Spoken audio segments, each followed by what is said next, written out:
भगवान शंकर जी कहते हैं पार्वती, महात्मा वशिष्ठ ने तुरंत धावकों को बुलाया है और कहा अति शीघ्र जाओ। भरत जी अपने ननिहाल में बैठे हैं, उन दोनों भाइयों को कुछ भी मत बताना, सिर्फ यही बताना कि गुरु जी ने बुलाया है। धावक दौड़े हैं, पहुंचे हैं कैके नरेश के महल में, जाकर के प्रणाम किया है। भरत भैया, गुरु जी ने मुझे भेजा है और कहा है अति शीघ्र भरत जी को लेकर के आओ।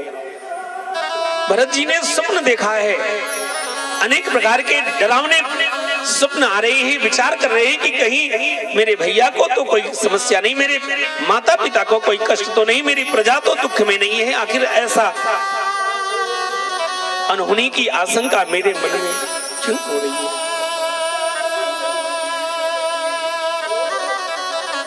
सोचा नहीं, तुरंत तैयार हुए हैं, चल पड़े हैं धावकों के साथ। लेकिन जैसे ही अपने अवध में आए हैं तो अवध तो उजड़ गया था। जिस सरजू के घाट पर हमेशा भीड़ रहती थी, आज वो घाट सुना हो गया। श्री अवध की जो दुकानें दिन रात खुली रहती थी, वो सारी दुकानें बंद हैं, उजड़ गई है अयोध्या। भरत जी ने कहा भैया लगता है हम लोग आ गए, ये मेरी अयोध्या तो नहीं हो सकती। सेवकों ने कहा महाराज ये कोई और नहीं है, ये अयोध्या ही है।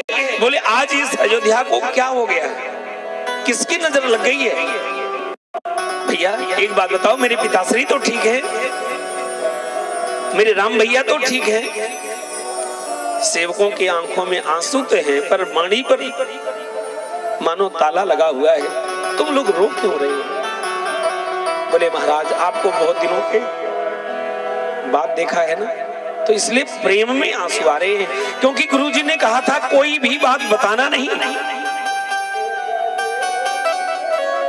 भरत जी ने सोचा कि मैं माता के ही महल में चलूंगा, क्योंकि महाराज दशरथ जी मेरे पिताश्री उसी महल में मिल जाएंगे, वहीं पर मेरे राम भैया मिल जाएंगे, वहीं पर अन्य माताएं मिल जाएंगी, इसलिए हमें पहले माता कैकेयी के महल में जाना चाहिए।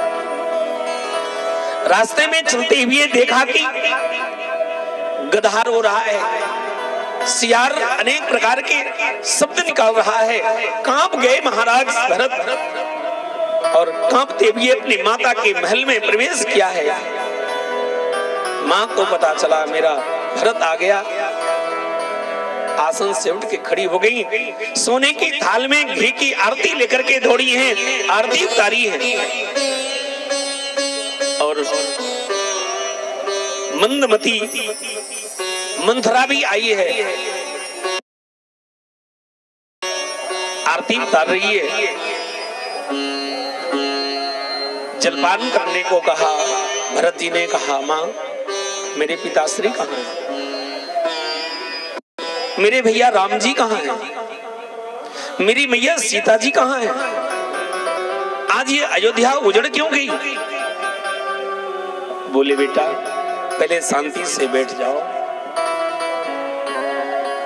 विधाता ने तो बहुत कुछ बिगाड़ने का प्रयास किया था, लेकिन मैंने सब कुछ बना लिया, केवल एक बात विधाता ने बिगाड़ दी। बन जाए तो हमने बनाया और बिगड़ जाए तो हम लोग विधाता पर दोष लगाते हैं। अगर कोई काम बनता है तो भगवान की कृपा से बनता है, और कुछ बिगड़ता है तो हमारे कर्मों के कारण बिगड़ता है। लेकिन माता कैकेयी उल्टा बोल रही है, तातु बातु में सकल समाधि। बेटा भरत, ये बेचारी मंथरा ने सहायता करी, मैंने सारा काम बना लिया है, एक काम विधाता ने बिगाड़ दिया। कछुक काज विधि बीच बिगाड़ियो, भृगुपति सुरपति पूर्व पग धार्यो। बेटा हमारे पिता महाराज दशरथ स्वर्ग को चले गए, इतना सुनते ही महाराज दशरथ के वियोग में भरत जी धड़ाम से पृथ्वी पर गिर गए। महारानी कैकेयी ने उठाया है, मां मेरे पिताजी मुझे छोड़ करके चले गए, मुझे मेरे राम जी के हाथों में सौंपा भी नहीं और बिना सौंपे ही मेरे पिताश्री चले गए। संकेत क्या है? एक पिता जब तक अपनी संतान को भगवान के हाथ में न सौंप दे तब तक उसकी जिम्मेदारी पूरी नहीं होती। हम कितनी भी संपत्ति पालें, हम कितना धन, कितना वैभव, कितना सुख प्राप्त कर ले, लेकिन जब तक श्री राम जी की शरण को स्वीकार नहीं करते मानो जीवन की पूर्णता नहीं होती है। मां मेरे पिताजी ने कहा था कि बेटा तू ननिहाल से आएगा तो मैं राम जी के हाथों में तुम्हें सौंप दूंगा। मां जब मेरे पिताजी के प्राण जा रहे थे तो मेरी याद तो करी होगी ना, मेरे लिए क्या संदेश था? कैकेयी ने कहा भरत उन्होंने तो तेरा नाम नहीं लिया, जिसके लिए ये तो इतना रो रहा है, वो तो बार बार केवल राम लक्ष्मण सीता की ही चर्चा करते थे। भरत जी ने कहा मां क्या राम भैया भी मेरे पिता के पास नहीं थे? क्या सीता भैया भी मेरे पिताश्री के पास नहीं थे? क्या लक्ष्मण भैया मेरे पिताश्री के पास नहीं थे? कैकेयी ने सोचा कि अब ज्यादा देर तक मैं इसे छुपा नहीं सकती। बेटा वो तीनों नहीं थे, एक वरदान मुझे मांगना था। तेरे पिता के पास दो वरदान थाती के रूप में पड़े हुए थे। पहले वरदान में मैंने तुम्हारे लिए राज्य मांग लिया और राम के लिए कैकेयी कहती हैं कौशल्या के पुत्र के लिए 14 वर्ष का वनवास मांग लिया और राम लक्ष्मण सीता तीनों जंगल चले गए, इसलिए तेरे पिताश्री ने शरीर का त्याग कर दिया। इतना सुनते ही भरत जी को पिता की मृत्यु भूल गई।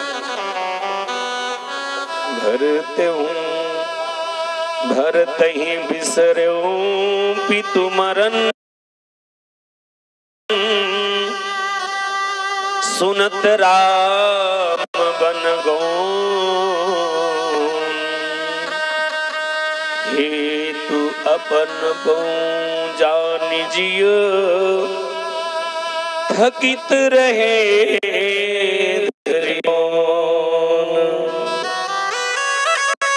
भरत जी को अपने पिता की मृत्यु याद ही नहीं रही। मेरे भैया जंगल चले गए। अरे कुछ देर तक तो बोल ना सके। जब व्यक्ति को ज्यादा आघात लगता है हृदय पर, तब व्यक्ति न बोल पाता है, न डोल पाता है, न रो पाता है। आज गहरा आघात लगा है भरत जी को। थोड़ी देर तक तो चुपचाप जड़वत बैठे रहे। चेतना वापस आई है और जैसे चेतना आई महाराज भरत जी के तेवर बदल गए, भाषा बदल गई। पूरी दुनिया में भैया भरत जी ने जितना कठोर शब्द का, अवाच्य शब्दों का प्रयोग किया है अपनी माँ के लिए, शायद दुनिया में कोई अपनी माँ के लिए ऐसे शब्दों का प्रयोग करे। कैकेयी माँ कहना छोड़ दिया। अरे कैकेयी मैं तो समझ रहा था कि मेरे पिता की मृत्यु सहज हुई है, लेकिन तू मेरे पिता की हत्यारनी है। तूने मेरे पिता को मारा है। सौगंध की रस्सी में कस करके तुमने मेरे पिता को मार डाला। कैकेयी मेरे पिता का इतना ही अपराध था कि वो राम जी से प्रेम करते थे। कौन ऐसा पिता है जो पिता अपने पुत्र से प्रेम नहीं करते। उनका इतना ही दोष है कि वो राम जी को चाहते थे, इसलिए तुमने पिता की हत्या कर दी। क्या तुम्हें मेरे पिता पर तरस नहीं आया? चल, तुम्हें पिता पर तरस नहीं आया तो उस माता कौशल्या पर रस आना चाहिए था। जिस तरह से तू एक माँ है, उसी तरह से माता कौशल्या भी एक माँ थी।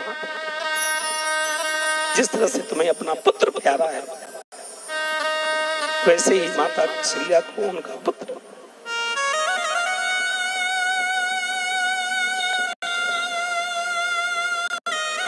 उनको अपना पुत्र प्यारा था। क्या तुम्हें कौशल्या माता पर तरस नहीं आया? क्योंकि तुम्हें कौशल्या माता पर तरस नहीं आया तो क्या उस राम जी पर भी तरस नहीं आया, जो अपनी माँ को छोड़ करके तेरे पीछे पीछे मैया मैया कहते हुए डोलते थे? तेरी जिह्वा नहीं कट गई, तेरे मुख में कीड़े ही पड़ गए? मुझे जन्म देने से पहले ही तूने मुझे मार क्यों नहीं दिया? तुम मुझे कलंक की एक पिटारी बनाने के लिए पैदा किया था। तुम वृक्ष को काट करके उसके फलों को, उसकी तनों को, उसकी पत्तियों को सींचना चाहती हो। महाराज, मैं कह नहीं सकता। भरत जी का जो प्रेम है आज श्रीवध में प्रकट हुआ है।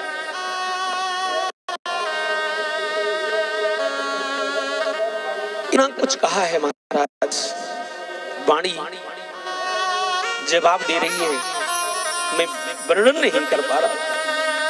और अंत में महाराज भरत जी ने कहा कि आज से हमारा तुम्हारा संबंध टूट गया, आज के बाद मैं तुम्हें कभी मां नहीं कहूंगा। कैकेयी माता ने कहा, भरत ये सब मैंने तेरे लिए क्या? बोले चुप, एकदम एक शब्द अब बोलना नहीं, तूने मेरे लिए नहीं किया है।